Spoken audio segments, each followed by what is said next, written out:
عکاشہ رضی اللہ عنہ کی تلوار۔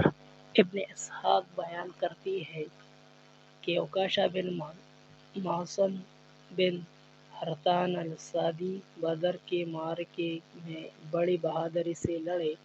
ان کی تلوار لڑتے لڑتے ٹوٹ گئی تو وہ حضور نبی کریم صلی اللہ علیہ وسلم کے پاس آئے۔ ان حضور کے پاس لکڑی کی ایک چڑی تھی۔ آپ صلی اللہ علیہ وسلم نے وہ انہیں دی اور فرمایا، عکاشہ جا اس سے دشمنوں سے لڑ۔ عکاشہ نے جب کھجور کی یہ لکڑی حضور صلی اللہ علیہ وسلم کے ہاتھ سے پکڑی اور اسے چٹکا دیا تو وہ ایک لمبی تلوار بن گئی جس کی دھار تیز اور چمکدار تھی اور جس میں مضبوطی تھی۔ عکاشہ نے یوم بدر کی لڑائی میں یہ تلوار خوب استعمال کی، یہاں تک کہ اللہ تعالیٰ نے مسلمانوں کو فتح عطا فرمایا۔ اس تلوار کا نام العون تھا۔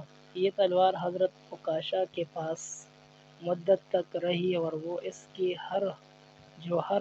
ہر میدان کا رازدار میں دکھاتی رہی۔ حضرت عکاشہ رضی اللہ عنہ نے حضور صلی اللہ علیہ وسلم کی زندگی میں بھی ہر جنگ میں حصہ لیا اور آپ صلی اللہ علیہ وسلم کی دنیا سے اٹھ جانے کے بعد بھی مرتدین کے خلاف جہاد کیا۔ اسی تلوار کے ساتھ طلحہ بن خلید کے مقابلے پر لڑتے ہوئے آپ رضی اللہ عنہ نے جام شہادت نوش فرمایا۔